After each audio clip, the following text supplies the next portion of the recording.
We are about to explore possibly the most interesting tactic yet. Something I've never done. The tactic doesn't even come from Football Manager 2024. It comes from Football Manager 2022. And the reason we're doing this today is largely due to this absolute whopper. Gonna be class is 5 stars, but let's see if they have any flaws. If we can pick any flaws out I of could not concentrate on what this old man was saying. So it came from this video when we played no defence. My good friend Luke left this comment and you lot all jumped on it.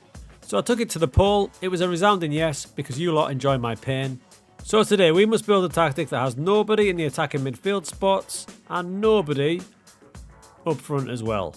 I mean, for this one I've got as much enthusiasm as the Denmark Miss World contestant.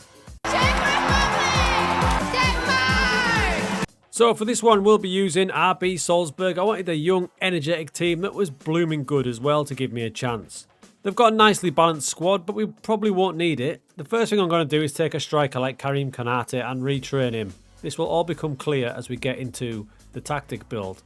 Okay dudes, super quick little bit of background. This formation and tactic came around because the aforementioned Omega Luke used a tactic with no attacking midfielders and no strikers in one of the draft tournaments. What? Can't remember if it was a showdown or the FM playoffs, but he used it and smashed everybody and everybody could not work it out. Now I do believe the actual shape was that. 4 across the back, 1 DM, it might have been 2, I can't quite remember, and then it was 5 across the middle. So it might have been either that or it might have been something like that. Either way, I think you can agree, it looks pretty ridiculous and how is this going to work in FM? And this guy, believe it or not, on a retro database even played Shevchenko and Michael Owen as central midfielders. You son of a bitch. The first thing I think about is obviously where are the goals going to come from? Now whenever you play a strikerless tactic in Football Manager, it does something a bit odd to the out of possession, as you can see. A mid block there turns into an ultra low block because you're behind the defensive line. You stick it up to high press and push it all the way up. It still looks a bit like a mid block. So you need to bear that in mind when you're doing the rest of your team instructions. Shape wise, before I put any duties or players in, I am going to go for this version. So 4 across the back, 1 holding midfielder, and that way I can just let the other 5 in midfield be more attacking and get up that pitch. Let's have a play around, see what we come up with. 3 days later. So what seems like hours later, I came up with this. You can see I've got 3 central midfielders on attack in there. I've got an inverted winger and then a defensive winger. I might change this one to a defensive winger as well. The reason being, defensive wingers are a misunderstood role, I do believe. They still get really high up. In fact, if you look at the synopsis there, their main goal is to pin back the opposition fullbacks. So they're still going to get nice and high up. So I might do that, hoping they win the ball back up there, and then they can feed the underlaps to these 3. You see I've got underlaps in there. It makes sense when I've got 3 central midfielders on attack. And we have gone as aggressive as we can here with a much higher defensive line. And look how close the players are all going to be. So if we win the ball back, it's then a good idea to play a short passing game. Now when we finalise this, obviously I'll stick the tactic in Patreon so you can have a go and probably do better than me. We'll see how this goes. But at the minute, I like it. Now when we press this tab, it's going to look pretty ugly. As expected, it's saying, dude, there's no one in the box, which is why we've got them all on attack. And why, if you remember, that I retrained Konate to be a central midfielder on attack. So basically I'm doing what Luke did with Michael Owen. I'm sticking a striker as my central midfielder on attack alongside these other 2 as well. So that's my favourite starting 11. I'm not going to make any transfers yet. I'll probably wait till January. Let's see how it plays out. I've also got an inverted wing back, by the way, to tuck in alongside the defensive midfielder just for when these 3 all bomb up. Let's see. Let's go. Preseason looked alright with a decent draw against highly fancied Genk in Belgium. And also promising was a 1-1 draw with Porto, but you'll notice that there's not many chances getting created, but we are dominating possession. Our first league game of the season, and we got a nice victory. One of the central midfielders with a goal, and a nice clean sheet. We also got a big thumping win in the cup, but let's not get carried away because this is a far weaker team. Sort of promising start with the old 4-1-5-0 DM. What? I think underlaps are going to be vital in this one because these 3 are going to be the only guys who are going to score any goals for us. This is promising though. Our first big win, our landmark win, is this one against Rapid. 3-0 domination. Let me take you to the match now. If I pause it there, we can see we've got our 2 centre-backs there. The guy dropping in between is a half-back, and then we've got this inverted full-back sitting in for him. Now you can see Sucic, Konate, and the guy's name, who I always avoid saying because I can't say it, Jagard. They're my three central midfielders, and what we're looking for is runs all the time to confuse these centre-backs because they have no idea who to mark. They think they've got a day off because they've got nobody to mark. But when Konate picks this up, you can see he's set off. There's no one anywhere near him. And that sort of run is hopefully what we'll see time and time again. In fact, the very next goal was just like that. We've got another good win against fancied Wolfsberger in a total domination. And another one here, and look at this. It's that movement again, central midfielder to central midfielder, breaking through the lines. On this occasion, our opposition did not even have a shot. We'd had a dream start to the season. It was way better than I could have imagined or hoped.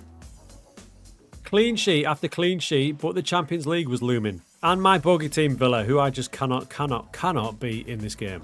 But promisingly, we did not get beat. It was 0-0. Yes, they had the better of it, but not many clear-cut chances, as you can see by the XG. Sturm Graz were the only team who could stop us winning in the league, believe it or not. I can see it, I feel it. And then a game I was kind of dreading, away to Juventus, but again, the central midfielders breaking through. We did go behind to Juve in the 81st minute, but we got a late equaliser for the result of the season. 2-2, fantastic. One more for the good guys. We finally lost our first game of the season to Austria Vienna. Was a bit gutted about that. But again, in the Champions League, the central midfielders putting defenders under pressure got us a win against Sporting. What you notice there is the lack of chances in top matches. That is a theme with this formation.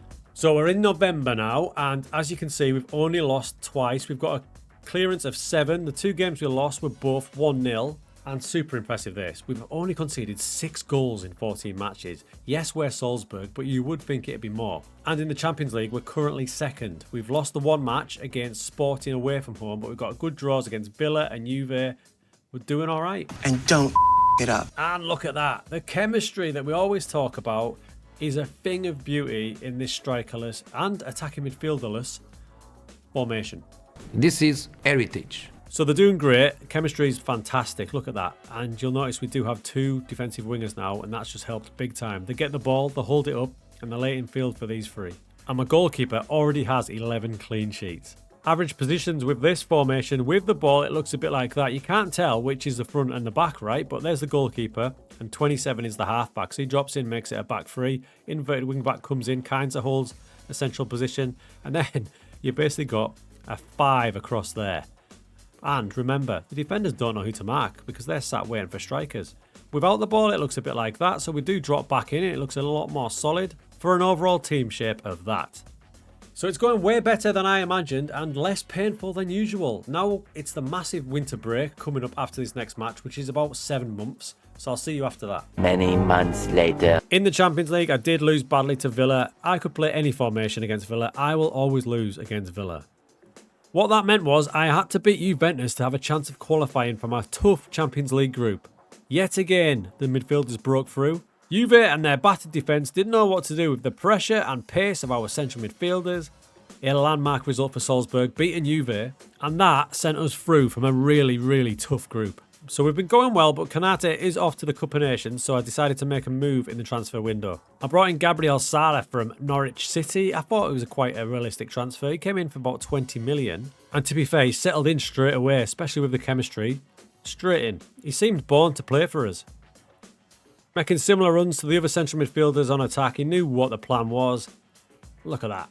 He's had a very handy start with 8 goals in 12 from that central midfield attack position. There was slight disappointment though. In a close battle against Porto, we went out of the Champions League. It was 4-1 on aggregate. You can see how tight the games were though. However, the league was still going great, and we've got an Austrian Cup final to look forward to now as well. The league has done its championship split, so it splits into a championship group and a relegation group, and you can see that we are clear at top of the league, only conceding 10 goals.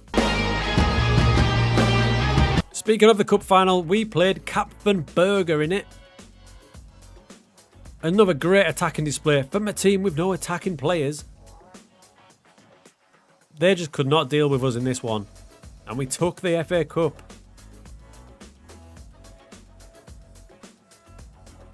We've been on a cracking run. 4 points from our next 2 matches will get us the league. I can't believe this, how well it's gone. You can see us sat top there. We've won 19, only lost 2 of the 27 matches. But I think more impressive for me is the fact we've only conceded 11 goals all season.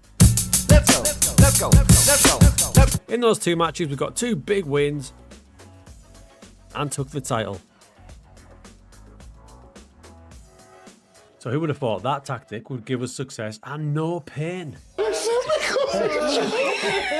So I played the last couple of matches, couple of clean sheets, and that's how the season finished. We only lost the 2 games, scored 60 and only conceded 13 goals in the league. That's one of my best ever. A domestic double and a good performance in the Champs League. We've got to be happy with that. Quickly, here's your team report. 4-1-5-0 DM started 50 matches and clear-cut chances for and against was plus 23. So it's not as electrifying as some tactics, but remember how solid it was. Formations faced against, nobody got the better of us. Just a nice all-round tactic. My only worry now is that he starts using it again.